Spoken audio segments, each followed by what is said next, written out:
صدر کے پاس کچھ ہے اختیار مدت کو متعین کرنے کا؟ نہیں سر، میں عرض کرتا ہوں، دیکھیں یا تو ہم اس بحث کو سمیٹے یہ بات کہہ دیں کہ پاکستان کے جو بنیادی آئینی ڈھانچہ ہے وہ پارلیمانی نظام حکومت کا نہیں ہے، آدھا تیتر آدھا بٹیر نہ فریمرز نے بنایا تھا نہ ہے، ہم اپنے مقاصد کے لیے آئین کی ناک ٹیڑھی نہ کریں۔ تو آئین کے مطابق گورنر پنجاب کا کیا مستقبل ہے؟ گورنر پنجاب کا مستقبل یہ ہے، آج رات کو انہیں ڈی نوٹیفائی ہونا ہے، اور احمد اویس صاحب کو بہت اچھی طرح پتہ ہے، احمد اویس صاحب نے 2012 والی ججمنٹ پڑھی ہوئی ہے جس میں سپریم کورٹ آف پاکستان نے لطیف کھوسہ صاحب اور شہباز شریف صاحب کے مابین کچھ تنازعات پیدا ہوئے اختیارات کے استعمال پہ، تو سپریم کورٹ نے کہا کہ جب وہ آئینی مدت پوری ہو جاتی ہے 15 دن کی اور 10 دن کی، کنسرن ڈپارٹمنٹ کو یہ اختیار ہے کہ وہ خود بخود نوٹیفیکیشن کرے۔ میں وکیل نہیں ہوں، مجھے وکیل کا پتہ نہیں۔ انڈیا میں پارلیمنٹ فارم ہے، ادھر کیبنٹ نے ریکمنڈ کیا تھا ایک صوبے کی اسٹیٹ گورنمنٹ کو ڈسمس کرنے کے لیے، پریزیڈنٹ نے نہیں کیا تھا اور وہ رہ گئی تھی۔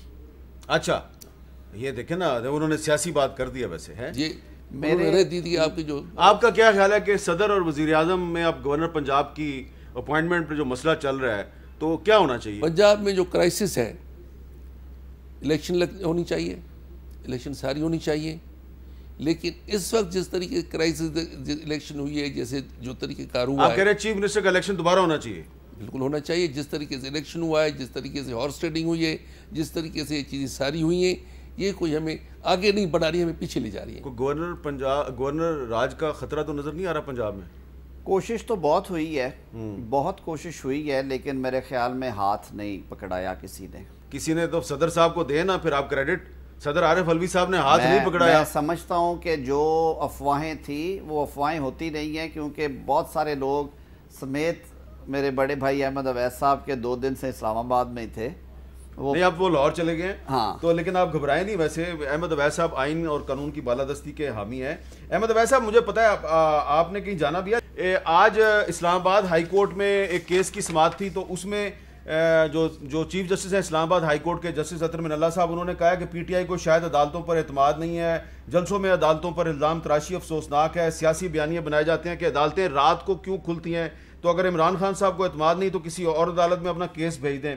2014 میں بھی رات 11 بجے پی ٹی آئی ورکرز کی رہائی کا حکم دیا تھا، یہ اطہر من اللہ صاحب نے ان کو یاد دلایا۔ میں نے آپ سے پوچھنا ہے کہ کیا رات کو عدالت کا کھلنا یہ قابل اعتراض ہے؟ آپ نے کبھی رات کے وقت عدالت کی پروسیڈنگ میں حصہ نہیں لیا؟ آپ نے نہیں ہے، قابل اعتراض بالکل نہیں ہے۔ بعض ایسی سچویشن ہو جاتی ہے، مثلا میں خود ایڈوکیٹ جنرل پنجاب ہوں، اور ایک واقعہ ہوا کہ جسٹس قاسم صاحب جو چیف جسٹس تھے اب ریٹائر ہو گئے ہیں، انہوں نے ایک بڑی مسچیوسلی، آئی مسٹ سے کہ مسچیوسلی انہوں نے ایک ایسی حرکت کی تھی کہ میرے خیال میں وہ ایک جج کو زیب ہی نہیں دیتی تھی کہ انہوں نے جمعے کی شام 5 بجے عدالت لگا لی، اور عدالت لگا کے انہوں نے ایک سیلف سٹائل کی ایک کنٹمپٹ پٹیشن اپنے پاس ہی رکھ لی، جبکہ اس کا سبجیکٹ میٹر جو اس پٹیشن کا تھا اس کا ایک فل بینچ آلریڈی بنا ہوا تھا اور فنکشنل تھا، اور اس میں انہوں نے فوراً چیف سیکرٹری کو بلا لیا، پرنسپل سیکرٹری کو بلا لیا، فنانس سیکرٹری کو بلا لیا، اور سب کو کہا کہ جی یہ اس میں جو کنٹمپٹ کا ایشو ہے اس کو فوراً ریزالو کر لو، کل 11 بجے تک کر کے لے آؤ، ورنہ چیف منسٹر کو بھی میں کنٹمپٹ میں لے جاؤں گا اور سب کے خلاف کارروائی کروں گا، اور میں سنڈے کو 11 بجے تک عدالت لگاتا رہوں گا۔ اور جمعے، اور یہ آپ یاد رکھیے کہ وہ منڈے کی صبح 9 بجے ان کا ریفرنس تھا ان کی ریٹائرمنٹ کا۔ اچھا، تو وہ ایسی خطرناک صورتحال میں جو انہوں نے کریٹ کر دی تھی، تو ہفتے والے دن میں نے رات کو لیٹ نائٹ میں نے اطلاع کی سپریم کورٹ کو، اور آنریبل سپریم کورٹ نے اس میں وہ ایک بینچ بنایا چھٹی والے دن، باقاعدہ بینچ بنا، ہفتے والے دن اسپیشل بینچ بنا، اور انہوں نے باقاعدہ ہیئرنگ ہوئی، ہیئرنگ میں انہوں نے وہ سارے آرڈر سسپینڈ کیے جو اس نے کیے تھے۔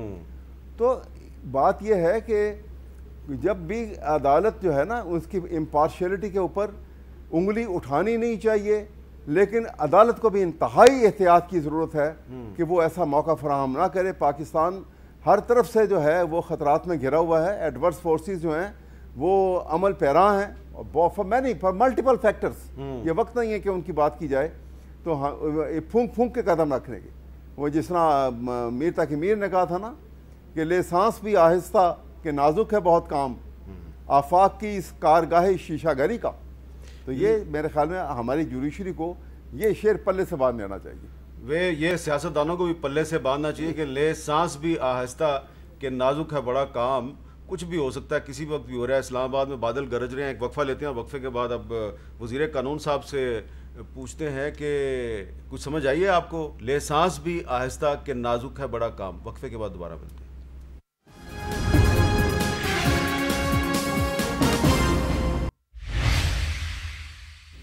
کیپٹل ٹاک میں دوبارہ خوش آمدید. اور پنجاب کے ایڈوکیٹ جنرل احمد اویس صاحب جو کھلم کھلا کہتے ہیں میرا تعلق تحریک انصاف سے, انہوں نے واضح طور پہ کہا ہے کہ رات کے وقت اعلیٰ عدالتوں کا کھلنا کوئی انہونی بات نہیں ہے. خود انہوں نے ایک واقعہ بتایا کہ رات کے وقت انہوں نے سپریم کورٹ سے رابطہ کیا اور سپریم کورٹ نے رات کے وقت عدالت کھول کے ان کی بات سن کے ان کو ریلیف بھی دیا. اچھا, اب یہ بتائیں وزیر قانون صاحب اعظم نذیر تارڑ صاحب کی یہ جو صورتحال ہے, اب سن رہے ہیں ہمیں آ رہا ہے کہ کابینہ کا اجلاس ہونے والا ہے اور اس میں جو عمران خان صاحب ہیں ان کے بیانات کا جائزہ لیا جائے گا. فرض کریں کہ عمران خان صاحب کے خلاف قانونی کارروائی کا فیصلہ ہوتا ہے, آپ کے خیال میں کیا عمران خان کو کوئی عدالت سزا دے پائے گی؟ میر صاحب دیکھیے, یہ قبل از وقت باتیں ہیں. وزیر اعظم صاحب کے جذبات بطور پاکستانی اپریشیبل ہیں, لیکن ظاہر ہے اس طرح کے فیصلے جو ہیں پارلیمانی نظام حکومت میں وہ کسی ایک شخص کے تو نہیں ہوں گے. اور پھر یہ ایک کولیشن گورنمنٹ ہے جس میں بہت ساری سیاسی جماعتیں ہیں, ان کا اپنا اپنا خیال, ذہن, افکار, ہر چیز میں سیاست میں ظاہر ہے آپ کسی کو ایک ذہن کے ساتھ تو نہیں اور ایک نظر کے ساتھ بھی نہیں کوئی دیکھتا چیزوں کو. میرے خیال میں یہ چیز ابھی کوئی بہت ایسے واضح سامنے نظر نہیں آ رہی. دوسری بات جو میں نے عرض کی کہ ہونے کو تو جاوید ہاشمی صاحب کے ساتھ جو کیا گیا وہ تو مشرف دور کی بات نہیں, میں ویسے عرض کر رہا ہوں ہونے کو تو جو جب چیزیں ہونے پہ آتی ہیں تو آپ کے سامنے جو علی وزیر صاحب کے ساتھ ہوا ابھی کا واقعہ ہے. علی وزیر صاحب تازہ ترین مثال ہے. میاں نواز شریف صاحب کی کنوکشن کو کیوں ہم بھولتے ہیں, وہ بھی اور میاں نواز شریف صاحب کی جو تحریر و تقریر ہے وہ پاکستانی میڈیا پہ پابندی ہے اس میں. جی ٹوٹل پابندی. عمران خان صاحب کی پابندی نہیں ہے. ٹوٹل کیا ایسا کام عمران خان صاحب کے ساتھ بھی ہو سکتا ہے؟ میرے خیال میں جیسے شہباز شریف صاحب نے شروع میں کہا تھا, اور انلیس انٹل عمران خان صاحب اپنے لیے جس طرح بارودی سرنگیں دوسروں کے لیے بچھا کے گئے ہیں, آج کل وہ اپنے لیے بچھا رہے ہیں اور ہر جلسے میں وہ ایک نیا دھماکہ کرتے ہیں جس سے ان کے ارد گرد کھڑے لوگ جو ہیں وہ متاثر ہوتے ہیں. اچھا, اب میر صاحب یہ بتائیں کہ آپ ایک سینئر پارلیمنٹرین ہیں, 77 سے آپ الیکشن لڑ رہے ہیں, اسمبلیوں میں آ رہے ہیں. اس وقت جو صورتحال ہے, پولیٹیکل پولرائزیشن اپنی انتہا پہ پہنچی ہوئی ہے, سلوشن کیا آپ کے خیال میں؟ سوائے الیکشن کے کوئی سلوشن نہیں ہے. جیسے آگے بڑھیں ہم پھنستے جائیں گے. اب دیکھیں, ہم کہتے ہیں کہ کانسپائریسی نہیں تھی, تھریٹ تھا. تھریٹ بھٹو صاحب کا مثال دے رہے ہیں, بھٹو صاحب کو تھریٹ ہوا, اس کی کانسپائریسی کیا ہوئی, بھٹو صاحب ہینگ ہوئے. وہ کیا تھی, وہ تھریٹ تھی. تھریٹ کا تو کنورٹ ہوا کانسپائریسی میں. اب دیکھیں صدر صاحب جو ہیں انہوں نے گورنر پنجاب کے بارے میں وزیر اعظم کی ایڈوائز ابھی مسترد کر دی ہے. اب دیکھیں تو لڑائی بڑھے گی نا. یہ لڑائی بڑھے گی, ہر جگہ کیوس ہی کیوس نظر آ رہا ہے, اندھیرا ہی اندھیرا نظر آ رہا ہے. ابھی ہمیں جو آج میں نے ایک منسٹر کی تقریر سنی کہ ہم اتنے مہینے رہیں گے, اتنے مہینہ رہنا لالچ نہ کریں, مہربانی کریں پاکستان پر رحم کریں, الیکشن ساری کروائیں. ٹھیک ہے, جتنا جلدی ہو. بہت شکریہ صاحب, الیکشن کے سوا کوئی حل نہیں ہے. تھینک یو بہت بہت. اور غوث بخش مہر صاحب کہہ رہے ہیں کہ الیکشن پاکستان کے مسائل کا حل ہے, لیکن اعظم نذیر تارڑ صاحب کہہ رہے ہیں آئین اور قانون کی بالادستی. تو آئین اور قانون کی جو بالادستی ہے وہ ہر معاملے میں ہونی چاہیے. کسی ایک بندے کے بارے میں کوئی اور قانون اور دوسرے کے بارے میں کوئی دوسرا قانون نہیں ہونا چاہیے. اجازت دیجیے, اللہ حافظ.